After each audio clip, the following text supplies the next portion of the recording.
People said that the Hindu employee were convicted due to the नहीं कोई कर दे बॉलीवुड में 20 तरीके से नहीं लिख रहा है कि वो आखिर में ये ऐड हो जाती है वो लाते नहीं फिर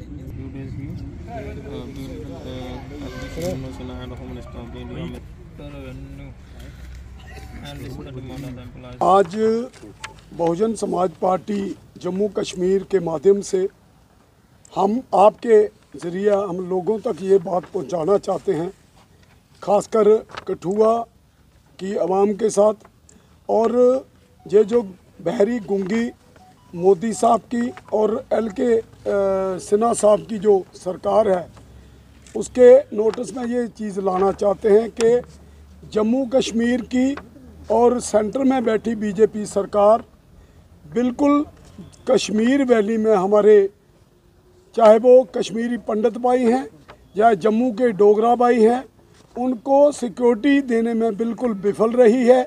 और आए दिन वहाँ कभी राहुल भट्ट का, कभी रजनी देवी जी का, कभी विजय कुमार बैंक मैनेजर का, और कई बार जहाँ पट्टे पे मजदूर काम करने वाले जो हैं उनका शरेआम दिन दहाड़े कत्ल किया जा रहा है।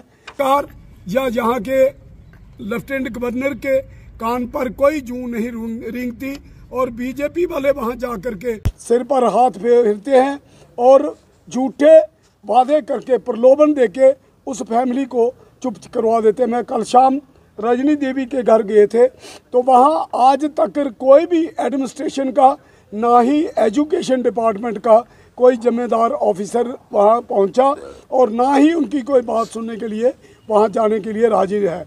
ये एक बहुत बड़ा अन्याय है और लोकतंत्र में लोगों की आवाज़ लोग को सुननी होती है, लेकिन यहाँ तो सिर्फ मोदी जी की मन की आवाज़ आती है, जहाँ LK सिन्हा साहब की आवाज़ आती है। तो ये लोगों के साथ बहुत बेइंसाफ़ी है।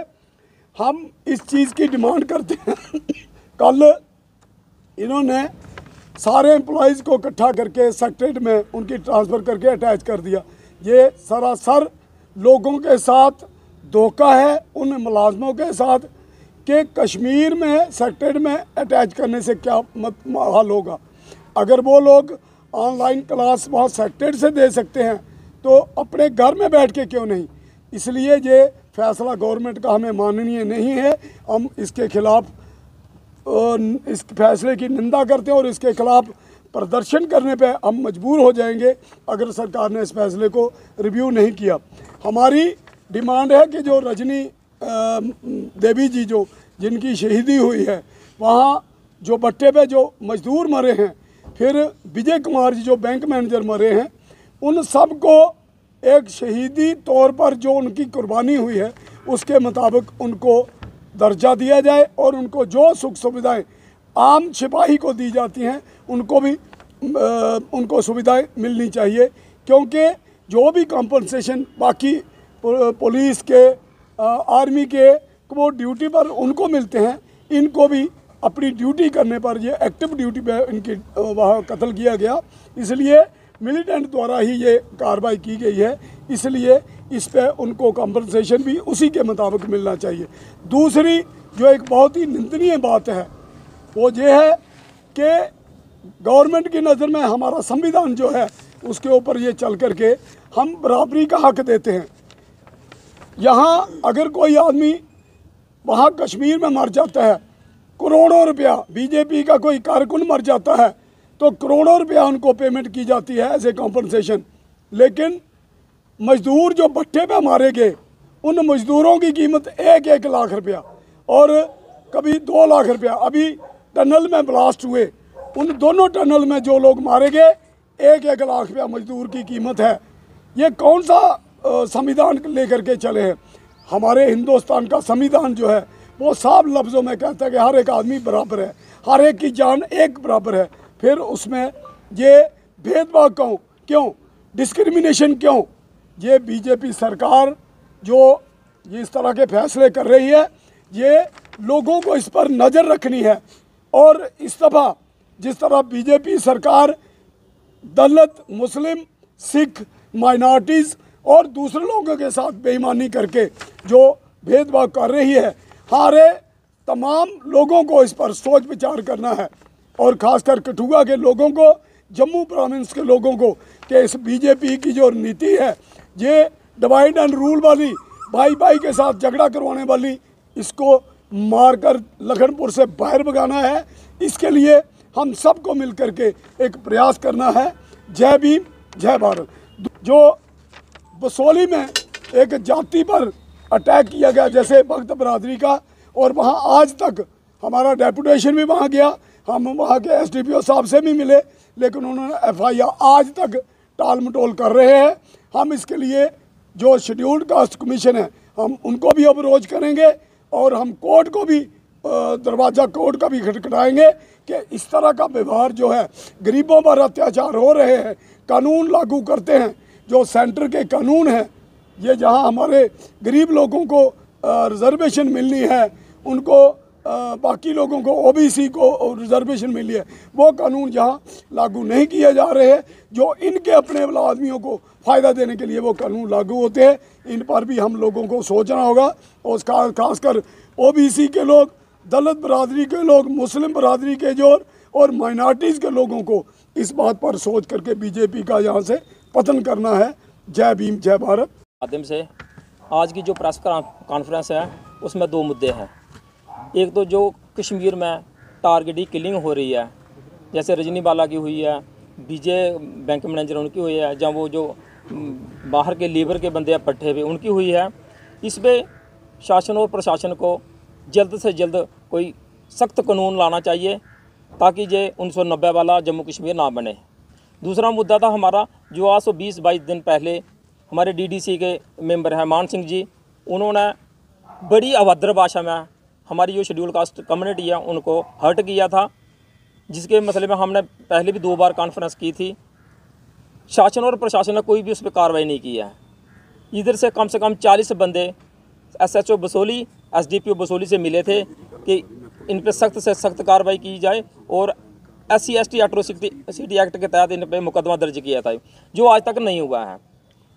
हम आज आपके माध्यम से बीजेपी गवर्नमेंट और एडमिनिस्ट्रेशन से ये गुजारिश करते हैं कि थोड़े के दिन के बाद हमारी जो सतगुरु कबीर सभा है, गुरु रविदास सभा है, माँ शाह सदर सभा है और बहुजन समाज पार्टी, ये पूरा शेड्यूल कास्ट कम्युनिटी जितने भी लोग हैं सारे इकट्ठे होकर इतना जोरदार प्रोटेस्ट प्रदर्शन करेंगे, जिसकी जिम्मेवारी शासन और प्रशासन की होगी।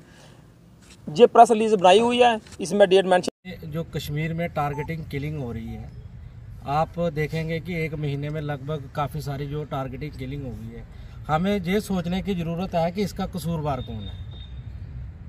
अब काफ़ी समय से हम बीजेपी गवर्नमेंट, एलजी गवर्नमेंट ये कह रही हैं कि कश्मीर में सब माहौल ठीक है, सब माहौल ठीक है। अब हमारा छोटा सा बच्चा है, हम उसको पढ़ाते हैं, लिखाते हैं, और पढ़ा लिखा के हमारे दिल में अरमान होते हैं कि हमारा बच्चा कल को कोई नौकरी करेगा, और नौकरी करेगा तो श्रीनगर जाएगा। इसलिए श्रीनगर में जाएगा कि गोली खा के मर जाएगा। उस रजनी बाला का लड़की का क्या कसूर है? उसकी एक छोटी सी बच्ची रह गई है, उसका क्या कसूर है? वो स्कूल में बच्चों को एजुकेशन दे रही थी। अगर उन लोगों को एजुकेशन नहीं चाहिए तो रहने दो उनको ऐसे ही अपने हालात पे। हमारी यही डिमांड है कि जो हमारे लोग श्रीनगर में नौकरी कर रहे हैं उनको इमीडिएट, जब तक उनकी कोई ट्रांसफर पॉलिसी नहीं बनती तब तक उनको जम्मू में रहने दिया जाए, और जब उनकी ट्रांसफर पॉलिसी बन जाती है उनको कश्मीर नहीं भेजा जाए। क्योंकि हम लोगों ने अपने बच्चे पढ़ाए हैं बड़े अरमानों के साथ, हमने भाई बहन पढ़ाए हैं बड़े अरमानों के साथ, मरने के लिए नहीं पढ़ाए हैं। अगर बॉर्डर पे कोई फौजी शहीद होता है तो उसको शहादत का दर्जा दिया जाता है। हमारे फौजी तो ऐसे ही मर रहे हैं। ये कौन सी डेमोक्रेसी है? कौन सा यहाँ पे काम हो रहा है? इसलिए हमारी आपके मीडिया के माध्यम से इनको एक किस्म की चेतावनी है कि दलितों पे, मजदूरों पे, और जो कश्मीर में माइनॉरिटी कम्युनिटी जो वहाँ पे काम कर रही है उनको सिक्योरिटी दें, नहीं तो दलित समाज कठुआ में जोरदार तरीके से इनके खिलाफ प्रोटेस्ट करेगा। जय भीम। के 2 मुद्दे हैं। मेन मुद्दा जो है कि जो टारगेट किलिंग है वो उसकी हम मजम्मत करते हैं, और जो सरकार है जो भी चला रही है, बीजेपी की गवर्नमेंट है या एलजी साहब की गवर्नमेंट है, तो सरकार का ये काम है कि जान और माल की रक्षा करना। ये दायित्व है कि हर शहरी को जीने का हक है। तो ये टारगेटिंग किलिंग हो रही है, हमारे भाई कोई मजदूर है, कोई मुलाजम है, कोई उधर हमारे भट्टे के मजदूर हैं, उन पर जो है वो फायरिंग हो रही है और टारगेट किया जा रहा है।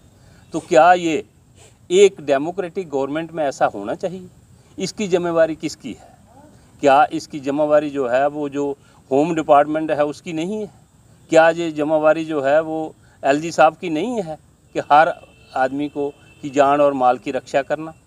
दूसरा, पिक एंड चूज़ की पॉलिसी नहीं होनी चाहिए। जो ड्यूटी पर मरा है वो शहीद है, जिसको मारा गया, मरा नहीं है, अब उसको मारा गया है, उसकी हत्या की गई है, तो उसको शहीद का दर्जा मिलना ही चाहिए। दूसरा, जो अगर सरकार ये सोचती है कि अभी हम इतनी जल्दी कोई पॉलिसी नहीं बना सकते, तब तक उनको घर में बैठे, कोरोना में भी तो लोग बैठे थे, घर से पढ़ाई करा रहे थे, अब तो लोगों को चुन चुन कर मारा जा रहा है, अब तो लोग जो हैं वो घर से भी पढ़ाई करवा सकते हैं।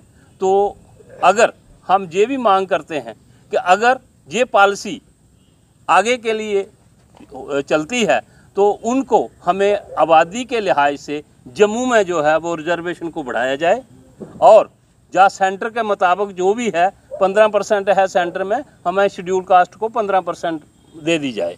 तो ये हमारी मांग है। दूसरा, हम ओबीसी के लिए भी कहते हैं कि उन्होंने कहा था कि ये जब 370 हट जाएगी तो कोई अड़चन नहीं रहेगी, लेकिन अफसोस की बात है कि अब 2.5 साल हो गए, ये भी हो गए, तो अभी तक उनको 27% रिजर्वेशन नहीं दी गई है। हम ये भी मांग करते हैं, अब इन्होंने तीसरा शुगोफा शुरू कर दिया है कि मतलब एसटी स्टेटस टू पहाड़ीज़। हम चाहते हैं कि पहाड़ियों को भी दो, लेकिन not at the cost of reservation of STs. जो गुजर बकरवाल हैं उनका काट कर नहीं दो, उनको उनके हिस्से का नहीं दो, आप रिजर्वेशन बढ़ा दो, जो आरबीए की है वो काम करके तो वो बढ़ा दो। तो ये हम करते हैं। अगर जैसा कि आपने सुना कि अगर सरकार ये सब कुछ नहीं करती है तो अभी टेंटेटिव हमने 20 तारीख के लिए रखा है कि जम्मू में एक सारे ही समाज के लोग, क्या उसमें रविदास बरादरी है या कबीर सभा है, महाशा सदर सभा है, दूसरे पॉलिटिकल एक्टिविस्ट जितने भी हैं, पार्टीज़ हैं जो एससी और एसटी से मतलब ताल्लुक़ रखते हैं, हम जोरदार प्रदर्शन करेंगे और एक प्रोटेस्ट रैली निकालेंगे। तो इसी के साथ मैं कहूँगा, एक बार फिर अपील है कि जो हमारे जो भाई हैं एम्प्लॉई, हमारे बच्चे बच्चियाँ जो हैं, उनकी सुरक्षा की जाए और उनको तब तक कश्मीर नहीं भेजा जाए, चाहे वो हमारे भाई पंडित हैं, चाहे वो एससी हैं, चाहे जो बाहर से आए हुए हैं, आए तो वो सारे ही कश्मीरियों के लिए हैं, कश्मीर के लोगों की सेवा कर रहे थे। उनका यही कसूर है कि उन्होंने यहाँ आकर उन लोगों को सेवाएं दी और उनको टारगेटिंग किलिंग हुई।